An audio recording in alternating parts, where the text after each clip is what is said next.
On the day that also marked my 18th wedding anniversary, my husband came home with his mistress and their child. "It's been 18 years with you. That should be enough. I want a divorce and to live with this child," he said. He also mentioned he would take good care of his mistress and their child from now on. I was shocked by this sudden event and couldn't organize my thoughts. Despite the clear evidence of his infidelity, I couldn't forgive his unrepentant and regret-free attitude. The woman fantasized about living in our house as if it were already hers, saying, "Once I move in, I'll buy the sofa recommended by that famous actress." While such trivial conversations were ongoing, my daughter interrupted. "What are you talking about?" she said, stopping my husband and his mistress's conversation with a single sentence. Then, what my daughter continued to say changed the situation. "My name is Diane Johnson, and I am a 40-year-old housewife. My husband, Robert, is successful as an education critic and earns an annual salary of $200,000. He is also a dedicated father, actively involved in child rearing and maintaining good neighborhood relations. I often receive envious comments when shopping at the supermarket.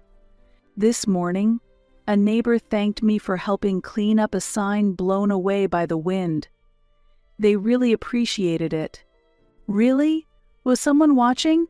"Helping out in our area is just the natural thing to do.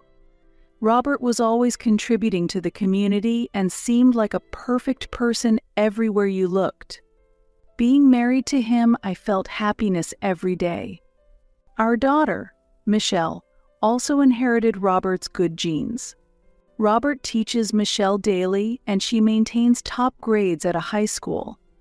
She dreams of becoming a lawyer and regularly reads the news and newspapers.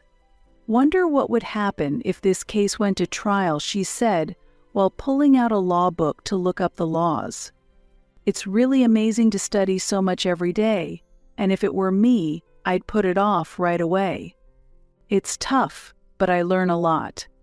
I'll teach you what I understand later." Robert and Michelle were very intelligent, and I felt a bit anxious being just a normal housewife. I feel inferior, as if I don't have any special skills. Maybe I should try learning something new. That's not true at all. I think you're amazing. And so, we continued our casual daily life until Robert brought up a certain topic. "By the way, Mom's 40th birthday is coming up soon. Maybe I should pick something special this year, like choosing the cake myself. Then, I'll prepare dinner." Robert and Michelle were planning a celebration for my birthday. "Thank you so much. I really appreciate everyone's kindness." As my birthday approached, I was filled with anticipation, and then Robert switched the topic. "Speaking of Mom's 40th birthday, it's actually also our 18th wedding anniversary." "Wow, 18 years? That's amazing. We got married on my birthday, so every year the day is both my birthday and our wedding anniversary. Robert always emphasized my birthday, but also remembered our anniversary well." "You remembered, thank you," I said, moved to tears from the morning. "Look forward to the day." I'm not good with surprises, but I'll try to do something special for you and Michelle. Hearing this, I eagerly awaited my birthday. A few days after my birthday, Robert and Michelle spent the morning choosing a cake and preparing dinner. "You can take it easy today since it's your birthday," they told me, allowing me to take a break from housework and enjoy shopping. When I got home, Michelle had prepared a lavish dinner. Haha. I did buy some side dishes, but I made the potato salad myself. More than anything, I appreciate your thoughtfulness. Thanks for all your work this morning. By the way, where's Dad? I thought Robert was helping out, but he was nowhere to be seen. Oh, Dad went out to buy a cake right after you left. There are many cake shops in our neighborhood.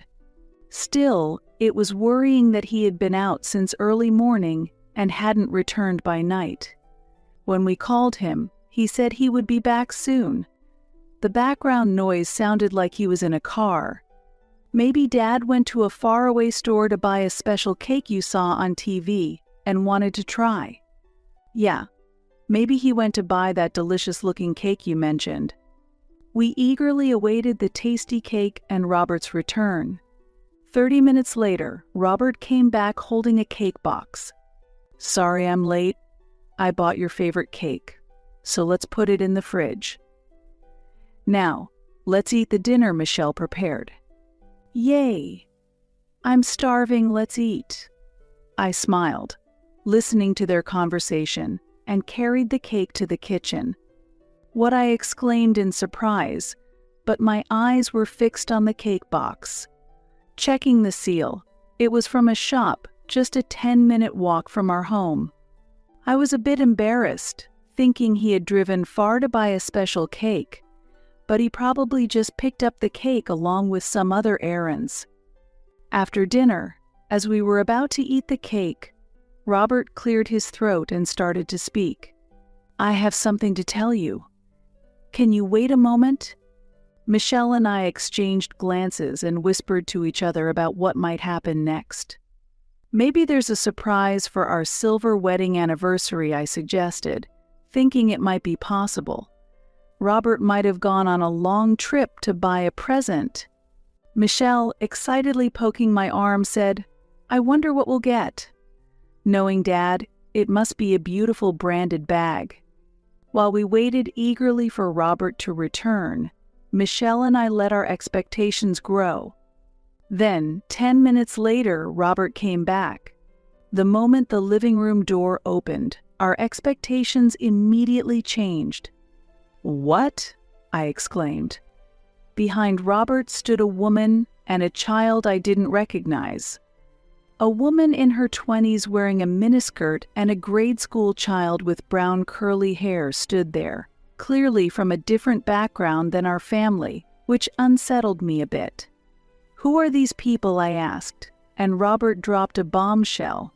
"Actually, this child is mine." "What?" Michelle and I both exclaimed in shock. We hadn't imagined such a thing, and the impact was immense. As I was speechless, Robert continued, "It's been 18 years with you. That should be enough." "I want a divorce and to live with this child," he said.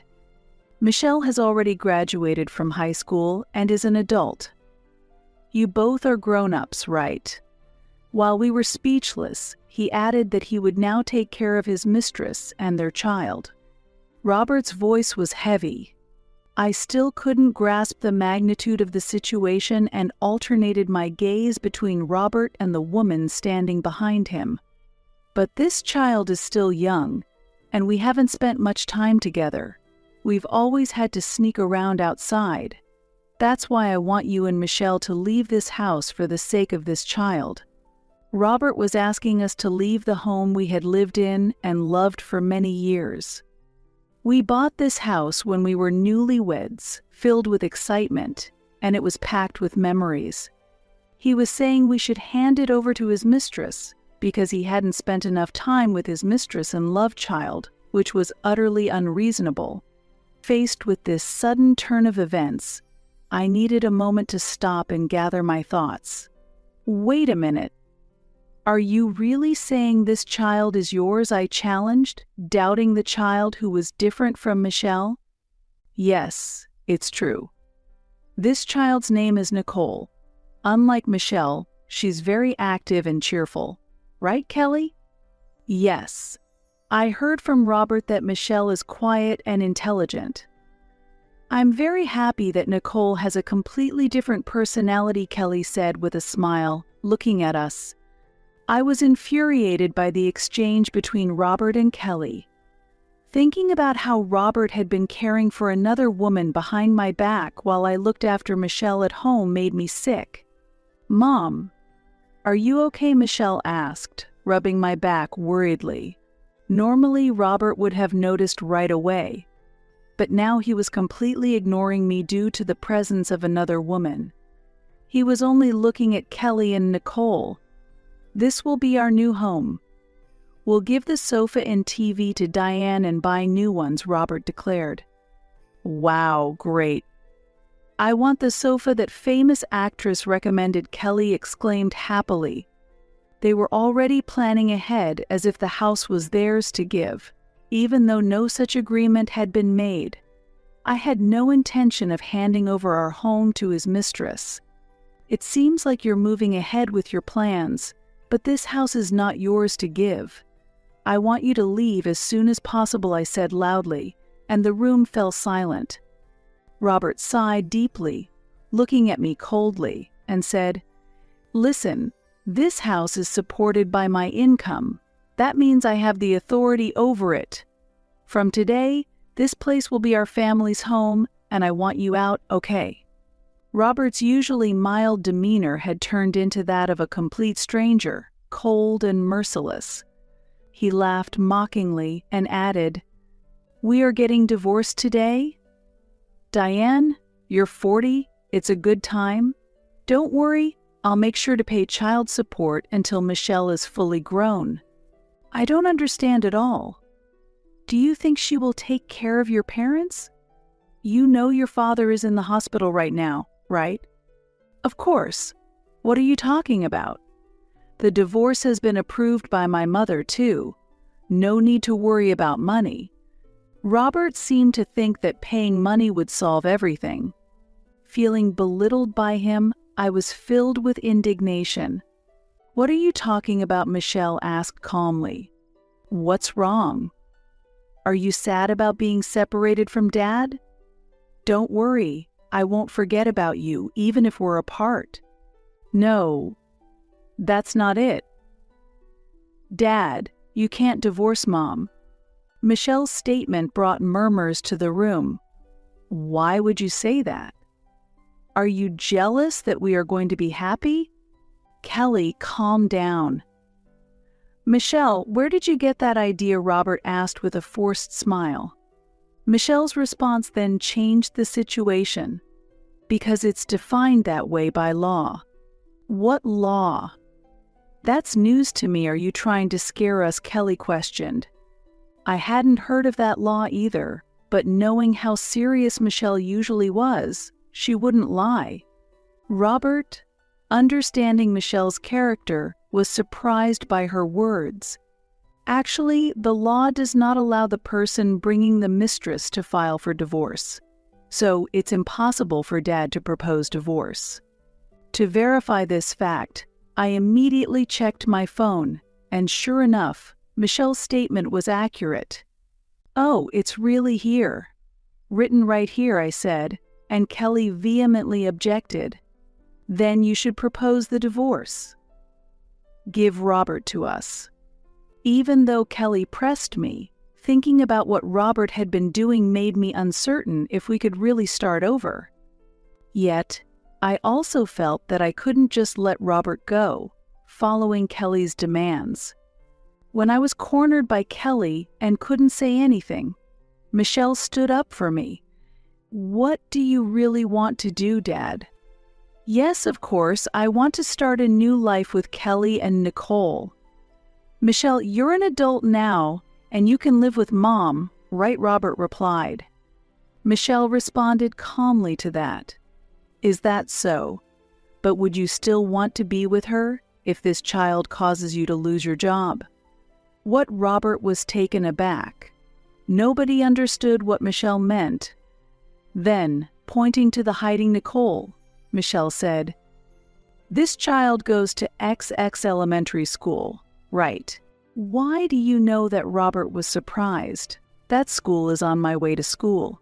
That child always causes trouble in the nearby park, getting scolded by teachers and police. At my high school, students from that school are known to be uncontrollable. Dad, do you want to welcome such a child into our family and lose your credibility as an education critic?" Robert suddenly turned around and confronted Kelly and Nicole. "Is what Michelle's saying true?" "Nicole, have you really been doing that?" he shouted. Nicole trembled behind Kelly. Trying to gather accurate information, Robert pressed Kelly. "If the police and teachers have been involved, the parents must know. Kelly, tell me the truth." Under Robert's imposing demand, Kelly averted her eyes while sweating. Such things are normal for elementary students in any generation. It's not something to make a big fuss about. Though not an explicit affirmation, her words were effectively an agreement. Hearing Kelly's comment, Robert held his head in his hands. He might have been imagining what life would be like with Kelly and Nicole. As an education critic, his reputation would decline and sooner or later he would face criticism. The confident Robert, who had been declaring his marriage, was no longer the same. He was confused and lamented his unstable future. Things have become the worst because of this child, he exploded in anger. Michelle continued, still having more to say. "Also, Mom, haven't we seen Kelly's face somewhere before?" What I replied, but neither Kelly nor I could remember seeing each other previously. Kelly certainly looked unsure. "Do you remember a month ago, after shopping near the station? On the way home, there was a woman in a red dress." "Oh, I remember now. I bumped into a woman in a red dress, and despite it being both our faults, she was very angry. I remember. The cake I bought then was ruined too. But why bring this up now?" With a small laugh, Michelle pointed at Kelly. "That woman? That was you, right, Kelly?" Kelly began to panic at the question. I don't remember something from so long ago. Besides, such a story doesn't matter now. Don't change the subject." Kelly obviously couldn't hide her panic. It seemed like recalling something from the past was a bad situation for her. I tried hard to remember that time, and then I shouted the crucial words that cornered Kelly. That's right. At that time, you were walking with a man who wasn't Robert." "Stop talking," Kelly hurried to silence me, but it was too late. Robert heard the conversation and glared at Kelly. "What? Were you cheating?" "No, it was just a coincidence. And what can you say you were cheating to? It's terrible. Why do I have to be treated like this?" Kelly couldn't hide her turmoil at her sudden exposure. Robert's anger intensified. "Kelly, you're in a different position. You depend on me for support, and you think you can cheat. How can you do such a thing when you have a child? And a month ago, we had already decided to marry, hadn't we?" Thus cornered, Robert and Kelly were more unsettled, and their situation became comically chaotic. As they continued their almost frantic arguing, Michelle and I could only watch, but finally, we couldn't take it anymore and intervened. "Enough. Stop it. Robert, you're not in a position to talk about cheating." I ended their pointless fight. "Robert, the only reason you can work is that I support the home. Don't forget that. It's because of the support of the whole family that you can pompously call yourself an education critic," I said sarcastically. With a cold laugh at Robert, I turned back to Kelly. "I'm really sorry, Kelly, bringing up such a thing at this time. You only wanted to marry a rich man for your unrelated child, and now this situation. Really, I feel sorry for you," I mocked Kelly. Kelly and Robert were always unsettled and couldn't carry out their plans to the end. Enough. Everything is a mess, and it's the worst. Kelly realized her marriage to Robert was not going to happen and couldn't hide her irritation. "I can't stand it anymore. I can't imagine marrying you. Get out," Robert shouted. Like Kelly, his marriage became impossible, and his anger reached a peak.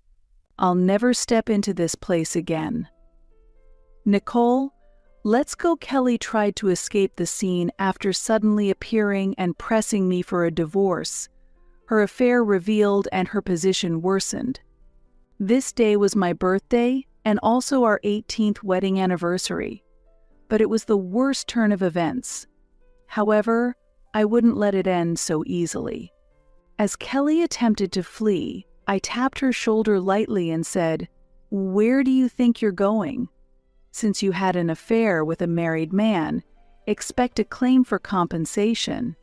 "What? No way. I don't have that kind of money." "Why don't you get it from Robert?" Kelly hurriedly argued back. "Of course, I will also claim from Robert, but separately from you. It's unfortunate you couldn't marry." "I'm truly sorry for you," I said coldly. Kelly clenched her fists and trembled with rage. "Even if you think about running, I'll consult a lawyer and it will go to court." Michelle added fuel to the fire, and Kelly, with no other option, pleaded, "Please, anything but that." Today we reconfirmed the future payment arrangements with Kelly and sent her away from our house. Only our family of 3 remained in the house, and a heavy silence hung in the air. Robert sat trembling, his face downcast. With a deep sigh, I declared, "Michelle and I will return to our parents' home for a while. I want you to live on your own and learn how difficult it is. This will be a good opportunity for you to understand that not everything is because of you." Leaving those words behind, we immediately started packing. "Wait, I'm really sorry. I apologize for the affair. Please don't go back to your parents," Robert pleaded. "You're just worried about how it looks, aren't you?" "You're acting this way because our leaving affects your career," I replied coolly. Robert, hit by the truth, could say no more. "We won't come back until you truly reflect on your actions," I declared, and Michelle and I left the house. Returning to our parents, they were shocked by everything that had happened, but supported us nonetheless. Even if Robert seemed perfect, perhaps my parents had always sensed something off about him. As the month neared its end, it became necessary to return to our house to collect belongings we had left behind. The home we returned to was in complete disarray. Clothes were scattered everywhere. Piled up mail cluttered the entrance, and it was clear that he had been subsisting on ready-made meals. Seeing the state of the house and feeling nothing, I quickly grabbed only what was necessary and left. As I was locking the door, I ran into neighbors who, rather than expressing concern, seemed relieved that I had distanced myself from Robert. "I wonder why Robert changed so much," they said. Robert, who had boasted about doing anything for the community, had recently turned cold and distant. In fact, when a signpost had been blown down by the wind, it was I who had fixed it, not Robert. However, he had claimed it as his own achievement. The neighbors had seen this and knew it was I who took care of everything. Robert had continued to promote his efforts as his own, but recently he had stopped even that, and the neighbors quickly understood why I had left. "I'm sorry for causing concern. By the way, how is Robert doing lately?" I asked the neighbors. They told me that Robert had become a troublemaker in the neighborhood. He doesn't remember the trash collection days and often puts out his garbage haphazardly. Robert continues to dispose of his trash outside of designated collection times, and even after the trash has been collected, he carelessly leaves more garbage out. When he is cautioned, he always responds with a smile, "Really? I'm so sorry, I didn't know. I'll be careful next time." However, his apologetic demeanor is just for show, and he ends up leaving the garbage as it is and walks away. Due to this continuing behavior, the neighbors have completely lost patience with him. "I'm really sorry. My husband has been causing a lot of trouble for everyone." I apologized, and the neighbors sympathized. "You've had it tough living with that husband." While Robert thought he was good at community relations, The reality was quite different, and he was shunned by everyone. After a bit more small talk with the neighbors, I returned home. Back at my parents' home, I planned to share this story with Michelle and laugh about it together. Listening to the story, Michelle snorted and began talking about Robert, laughing at the absurdity of the situation. Sure, Dad praised me when I got good grades on tests, but he would boast saying, "It's not Michelle who's amazing, it's because she's my daughter, or it's because I taught her," Michelle explained, exposing Robert's self-centered behavior. I had a hard time holding back my laughter. Robert's self-centeredness was also isolating him professionally. His arrogant demeanor became well known, leading to a decrease in job offers.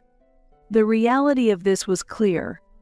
Unable to cope, Robert had started inviting other women to live with him, ostensibly to help with housework. Although he sweet-talked them as if he intended to marry, they were really just convenient housekeepers. Eventually, one of these women couldn't stand the situation any longer and exposed Robert's chaotic personal life to the media. The scoop spread instantly, dealing a significant blow to him. He had tried to act cautiously to prevent his private life from leaking, but a small mistake led to disastrous results. His work rapidly declined, and former colleagues began to reveal his arrogant behavior. What started as unbelievable rumors eventually accumulated into overwhelming evidence, leaving Robert with no room for defense. As a result, he was completely ostracized from the industry, and his notoriety made it impossible to find new employment. While contemplating a future with Robert, I allowed myself a cynical laugh.